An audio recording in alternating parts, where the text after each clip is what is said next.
Assalamualaikum warahmatullahi wabarakatuh. Berjumpa lagi dengan saya, The Great Progressive Lawyer.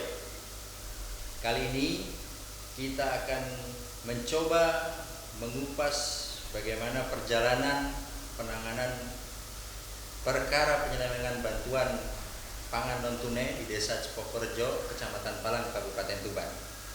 Jadi, pasal apa yang bisa dikenakan bagi terduga penyelewengan bantuan tersebut?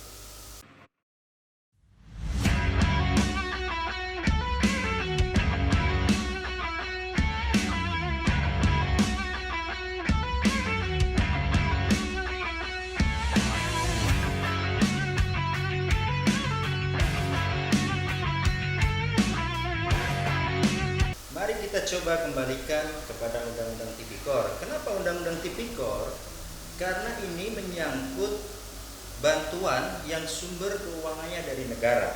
Nah, pasal 3-nya berbunyi setiap orang dengan tujuan menguntungkan diri sendiri atau orang lain atau suatu korporasi menyalahgunakan kewenangan, kesempatan atau sarana yang ada padanya karena jabatannya dan kedudukannya. Nah, terduga ini adalah salah satu oknum perangkat desa. Jadi karena jabatannya lah kemudian dia bisa melakukan perbuatan tersebut. Nah, terlepas dari kondisi di lapangan sudah ada pengembalian kerugian, namun kita kembalikan ke pasal selanjutnya, yaitu pasal 4. Di mana pasal 4 berbunyi pengembalian kerugian keuangan negara atau perekonomian negara tidak menghapuskan dipidananya pelaku.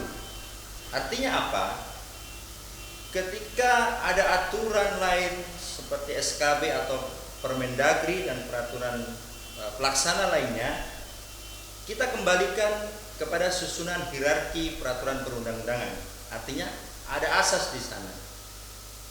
Undang-undang yang lebih tinggi mengesampingkan undang-undang yang di bawahnya. Jadi kami berpendapat Undang-Undang Tipikor sangat pas untuk diterapkan dalam perkara ini. Kemudian pasal apa lagi selain Undang-Undang Tipikor untuk dapat diterapkan atau dijeratnya perbuatan pidana ini?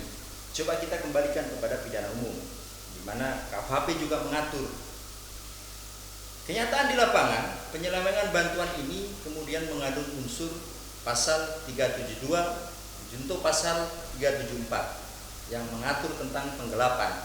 Nah, karena terduga ini adalah seorang pejabat, maka kami berpendapat pasal 374 lah yang paling tepat untuk diterapkan terhadap kasus ini, di mana pasal 374 mengatakan penggelapan yang dilakukan oleh orang yang penguasaannya terhadap barang disebabkan karena ada hubungan kerja dan seterusnya. Artinya pasal ini menitik beratkan kepada kewenangan dan kekuasaan terduga sehingga dia dapat melakukan tindakan pidana ini.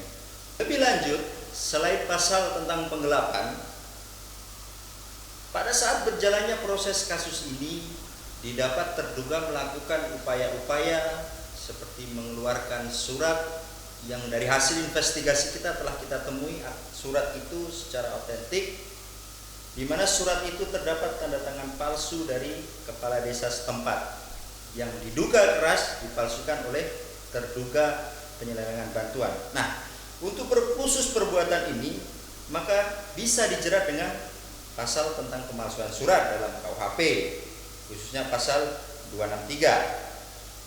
Selebihnya berbunyi, barang siapa membuat surat palsu atau memalsukan surat yang dapat menimbulkan suatu hak, perikatan atau pembebasan hutang dan seterusnya.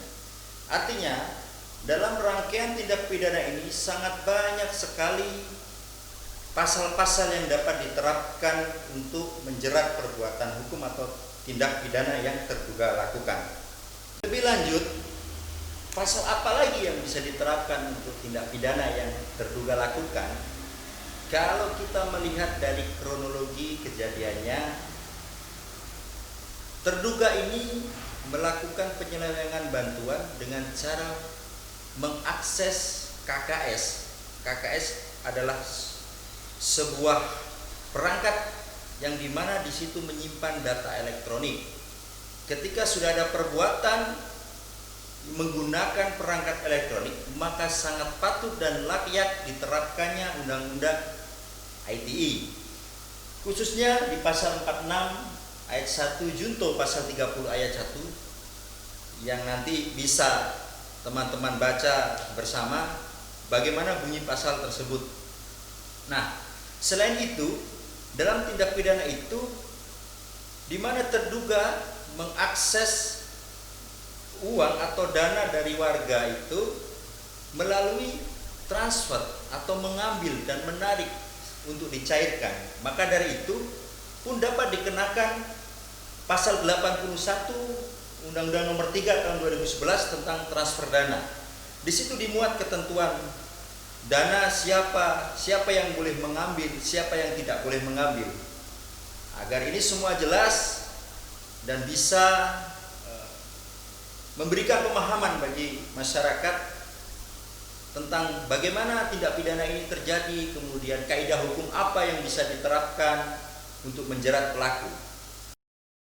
Harapan besar kami tumbuhkan kepada institusi kepolisian agar dapat memproses perkara ini secara objektif tanpa intervensi dari pihak manapun, agar kepastian hukum bisa ditegakkan dan diberikan kepada masyarakat.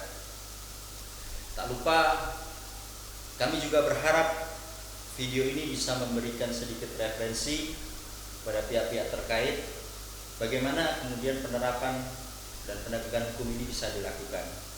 Tak lupa kami ucapkan terima kasih yang sebesar-besarnya kepada institusi kepolisian, khususnya Polres Tuban, lebih khusus lagi unit Tipikor, kemudian Polsek Palang, lebih khusus lagi Kanit Polsek Palang beserta jajarannya yang begitu luar biasa, antusias dan secara profesional membantu untuk proses penyelidikan dan penyidikan guna terungkapnya dan tertanganinya kasus ini dengan baik.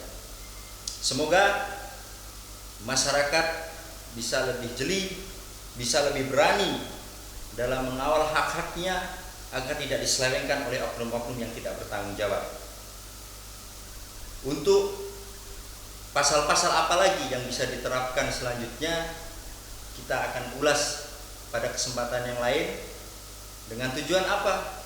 Agar tujuannya masyarakat tetap terjaga hak-haknya, penegakan hukum tetap ditegakkan dengan independen, dengan proporsional, dengan objektif. Terima kasih kami ucapkan, salam keadilan.